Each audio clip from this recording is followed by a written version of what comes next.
This week, two cigar icons come together. Steve Saka has a new release, and some FDA updates on this edition of Stogie Geeks News.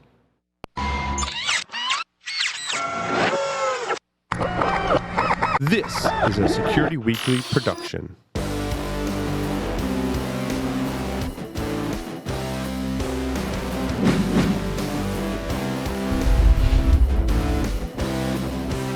Welcome, everyone, to Stogie Geeks News. I'm your host, Paul Asadorian, broadcasting live from G-Unit Studios in Rhode Island. On the lines via Skype, the cigar coop himself, Mr. Will Cooper. Welcome, Will. Hey, Paul. How are things in North Carolina? I tell you, the weather is unbelievable right now. It's that ideal North Carolina weather, which I normally don't like talking about the weather, but this is the ideal, that 70-degree North Carolina afternoon, and then you get that cool night. So it's really one of the best. It's like San Diego weather. It is. It's a short period here because we tend to have very short autumns and springs. It tends to go to winter. Tends to go to winter to spring, summer very quickly. Awesome. Well, we got some big news in the industry today, actually.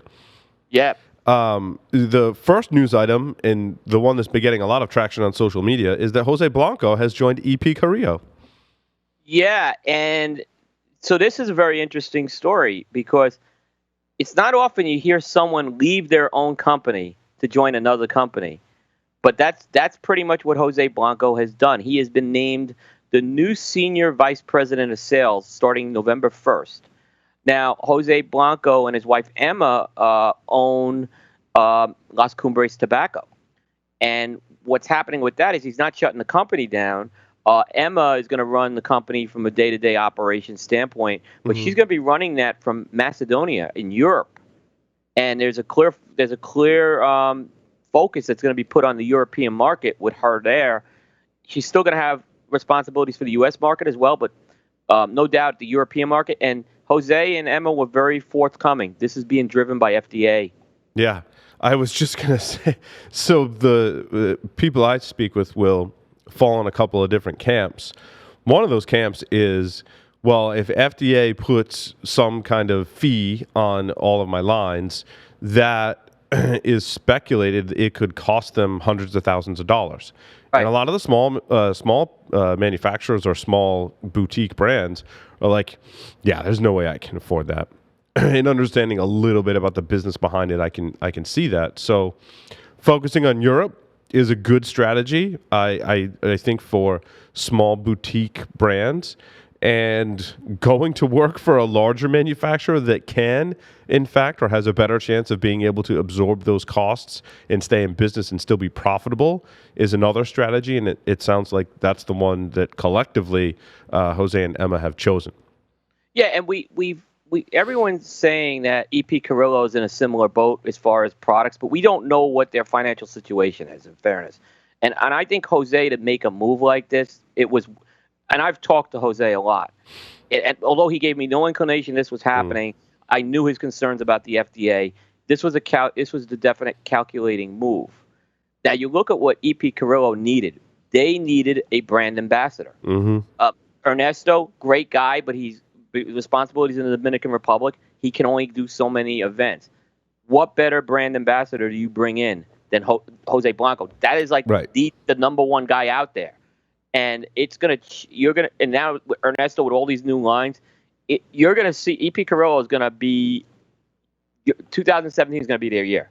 I'm telling you. I got their new. What's the new one with the blue band? The dark wrapper. The Dusk. The Dusk.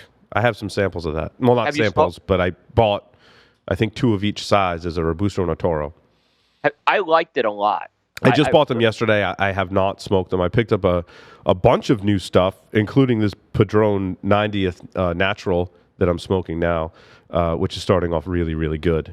And in the tube. In the tube, yeah. It comes in this fancy tube that I got right here. Yeah, it's a tube, and then there's cellophane. So it's kind of an interesting combination. Not too many tubo cigars come in cellophane. I think it's a good strategy to do that because it prevents the cigar from getting damaged. So yeah, now that's the round one. It's not because they have the square tubes coming in Europe right now, but that's the round. Oh, so that was Europe because I was asking Paul Joyle at Mr. J. Savannah Smoke Shop. I said, "Are those the square ones?" He's like, "No, they're round, and the square ones are for Europe." And not to digress too much, that's a 1926 round. That's a rounded cigar. So it's they don't make a 1926 rounded. So that's until again. now. Yep. Well, we could talk about that's one of my. I think this has a shot to get Padron a cigar of the year from where I saw the ratings in Cigar Aficionado. Interesting. We'll Interesting. Yep. Next up in our news, Dunbarton Tobacco and Trust Muestra de Saka. Muestra de Saka. Yeah, samples of Saka. So Steve talked about this when he was on episode 196 of Stogie Geeks. And this is a coffin release. And Moisture de Saka is kind of going to be like his version of the Liga Privada Unico series. Like a different blend and a different size. Like one size, one blend. And this is his first release. It's called the Exclusivo. It's a 6x52 Toro. There's a picture. We'll put the link into on Cigar Coop. I have one of these, okay? It was one of these that was placed into the market after FDA, right before the FDA rules. So there was a very limited run that came to Charlotte. It's now going to be a widespread production run. So it's going to be available pretty much to anyone with Dunbarton Tobacco and Trust that can do this. I have not smoked mine yet. Just typical me, I procrastinate. But everyone who I've talked to has smoked this. There was not one negative comment I heard about this cigar. It was a lot of good feedback I'm getting from this cigar from very critical people as well. That's good. I'm looking forward to smoking it. Yeah, I actually we will be. I think that's going to have to be another Stogie Geeks box purchase if it's that good. Yeah, I know that some of the local shops here in Rhode Island are running kind of thin on the stock of the Mi Carita and have not, to my knowledge, gotten this new release from Steve and Dunbarton Tobacco. So I don't know if he's running a little behind or. We're going to have to talk about at some point impact lines that have really made an impact, because Mi Carita and I think Sober Mates have really made an impact on the market. No, I completely agree. Yep. Now, the FDA has clarified its position on charitable donations. Is this the kind of late-breaking news, Will? It actually happened over the weekend. Okay. So there's a history with this. Now, and we'll talk about specifically what happened is there was a congressman in California named Duncan Hunter who basically wrote a letter to the FDA asking for clarification if the ban on samples applies to charitable contributions. And it turns out about a month later, the FDA responded back and they said yes. Now, this has been a controversial topic. I've been called out on other shows on it, not by name, but I could tell it was against some things I wrote. But I want to clarify our position here. There was when the regulations came out, I went through them. A lot of people went through them, and we came to the conclusion there was nothing in there that specified language for charitable contributions being constituted as a sample. There was no definition of a sample. And even at IPCPR, they had a seminar, and IPCPR's legal counsel was saying they thought it was okay. Now, FDA. So eventually, FDA ruled against it. Now, here's where it kind of gets. There was a precedent, okay, and no one pointed out the precedent, okay, and here's where the precedent is. I mean, go Google this. I haven't found anyone, but I was able to find it. Long story. I found it from someone else. So, who actually wrote the bill. There's a bill that's trying to put an exemption so troops can have it.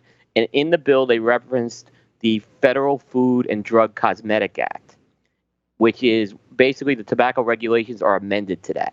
And in that Federal Drug and Cosmetic Act, there's a line that says tobacco products may not be used for charity. So it was there.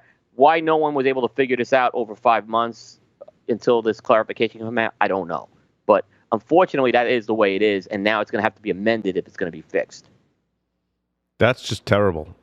We talked about that on Monday, how terrible it is. Now, we interviewed Rocky Patel, and it came up in the conversation with Rocky Patel that Rocky said that this could be a double-edged sword, and it's bad, it's terrible, but it's getting enough attention that it may put attention on the bigger problem, that how ridiculous the regulations are. Yeah, because this got some mainstream media attention. It did, and that's what really drove Congressman Hunter to write the letter, because it did get picked up by the mainstream media. Even though, like I said, no one saw this until the bill was written, and Congresswoman Kathy Casper wrote the bill, referenced the line item, and at that point, it should have just been. They should have, as bad news as it is, the industry did not do a good job of putting this to bed. It was allowed to fester out there way too long, in my opinion. I agree. In more somewhat political news, Marco Rubio visits J.C. Newman's cigar company factory. I think it's significant, and it's a footnote. It was part of a political campaign spot. There's no question about that. But I don't have any problem with him doing that. It's not every day a U.S. senator and a person who ran for president stops by a cigar factory. And there's a piece on Cigar Coop, but really what I want to take out of that, Marco Rubio understands this legislation and the impacts of it. It's not a guy who was fed stuff. J.C. Newman put a video on their Facebook page. I recapped a lot of it on Cigar Coop. But again, he understands the impacts to this thing. So that can only be a good thing, in my opinion, if someone stops by there. And I give him, so I think it's significant for a U.S. company to have that happen. Not every day that happens in the cigar business. Yeah, no, I think that's positive news. And I think we kind of, for me anyway, the pendulum kind of swings like how much of an impact FDA regulations will have today, in the future, in the far distant future. I think there's still a lot of unknowns. Correct me if I'm wrong, Will. I think some people are reacting as if certain things are going to happen. Maybe they're right. Maybe they aren't. I'm not sure. Yeah, I think there's some of that going on. I think a lot of it's because of the gray areas as well. And I think the gray areas, unfortunately, are being kept intentionally gray. A lot of people taking the approach, it's better to, ask for forgiveness later on, so to speak. Yeah. Absolutely. Well, that's the cigar news for this week. Thanks, everyone, for tuning in. Check out the main Stogie Geeks show every Monday night, 6:30 p.m. Eastern Time, StogieGeeks.com/live, and on YouTube and Facebook, cigar-coop.com for all the latest news and reviews. Thanks for listening and watching.